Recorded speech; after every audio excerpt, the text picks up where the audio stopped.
What's up, fight fans? Today's news features Chael Sonnen claiming he had no memory of his hotel fight, Brendan Schaub blasting Khabib Nurmagomedov over his stance on Colby Covington, Strickland ripping into Paulo Costa, Brandon Moreno firing back at Figueiredo over claims of racist comments, and the official salaries from UFC Columbus. Welcome to Sportskeeda MMA's daily news roundup for March 30th. New details have emerged concerning Chael Sonnen's insane hotel altercation last year.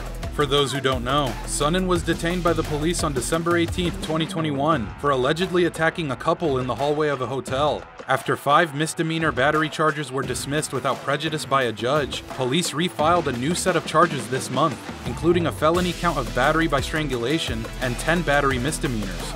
According to police documents obtained by TMZ, Sonnen allegedly struck a woman and threw her into a light fixture, causing the woman to bleed. Police say that the couple in question told them that Sonnen threw the man to the ground and hit him several times, and according to a witness on the scene, when security arrived, Sonnen also struck the guard in the throat. According to the documents, when Sonnen was questioned by the police, he said that he did not have memory of anything.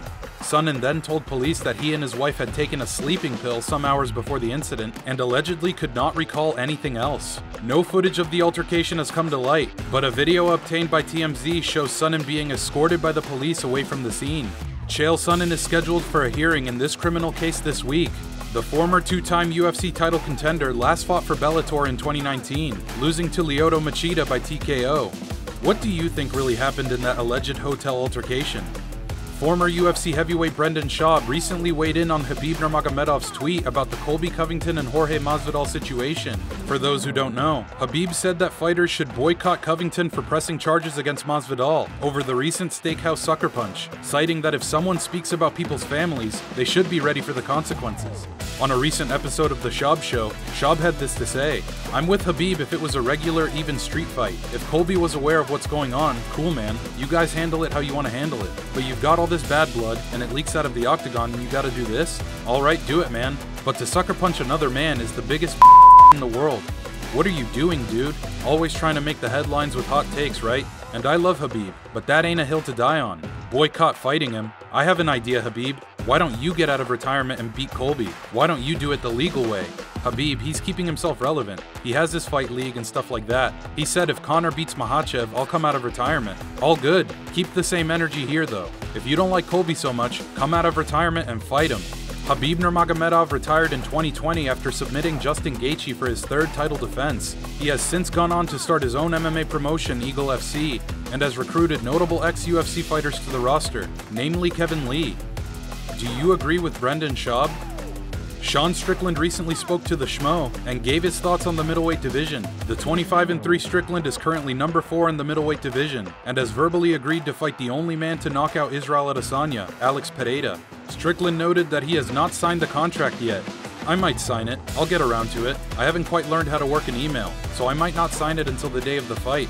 When asked if he and Pereira would be the #1 contender fight over the upcoming bout between Robert Whittaker and Marvin Vettori, Strickland said this: "You know what, Whittaker and Vettori, they tried to crack the nut, and they didn't get to it. I think some fresh blood would be good, the winner of me and Pereira."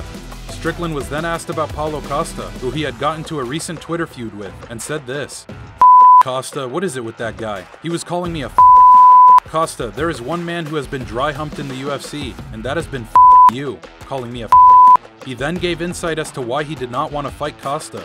"I love the gays. Paulo Costa, this guy, he's over here being a homophobe just because he got once by Izzy. That's not cool, bro. So let me tell you why I did not want to fight Costa. I called you out multiple times before anything, and the UFC said no, meaning I'm gonna beat the shit out of you, and they don't want me to fight you. That's what happened." The 13-2 Paulo Costa is on a 2-fight losing skid to the champ Israel Adesanya and Marvin Vettori. He is currently in a 3-way tie for number 4 in the middleweight division. Does Strickland beat Alex Pereira? Brandon Moreno recently replied to Figueiredo's wild Instagram post, claiming that Moreno's camp called him a monkey.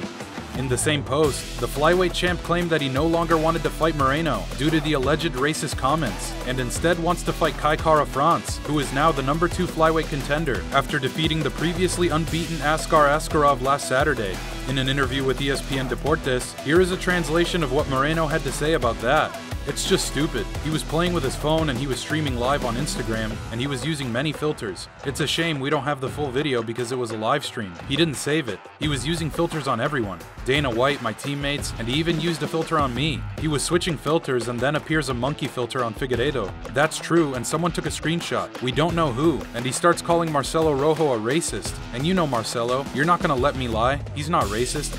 Moreno then claimed that Figueiredo has not agreed to the 4th fight yet. He said this: "I've already talked to the UFC with the top guys in the promotion. They told me the 4th fight is set. At some point they told me not to worry, that the plan is for me to fight again for the title. So I think at this point Deiveson is running away from me. I'm not lying. UFC wants Deiveson Figueiredo versus Brandon Moreno 4. I've said yes already, but the other part hasn't. Chances for him to lose this fight against me are very high, and he sees a better opportunity versus Kara France to keep the belt and make some money. But he knows that the only money fight for him is with me. Simple facts. Brandon Moreno lost his belt to Figueiredo at UFC 270 in the Trilogy fight, but is the only man to finish the God of War. Do you think there's a possibility that Figueiredo fights Kara France over Moreno?" And last but not least, UFC Columbus was last Saturday, and the Ohio State Athletic Commission released the official salaries for that event. Here's how much the main card fighters made. Some of these numbers might be surprising to you. Curtis Blades made $312,000, including a Performance of the Night bonus. Chris Daukaus made $80,000, Joanne Wood made $70,000, Alexa Grasso made $86,000, Matt Brown made $155,000, including a Fight of the Night bonus, Brian Barberina made $172,000, including a Fight of the Night bonus, Askar Askarov made $26,000, Kai Kara France made $102,000, Neil Magny made $230,000, Max Griffin made $53,000, Mark Jacasey made $66,000, and finally, Vyacheslav Borshov made $12,000. These are all the official salaries as first reported by MMAfighting.com, given to them by the OSAC. That about does it for Sportskeeda MMA's Daily News Roundup. Here is one final question for you fight fans. Which fight purse were you most surprised about? Don't forget to subscribe and follow Sportskeeda MMA on all our social media platforms. Thanks for tuning in.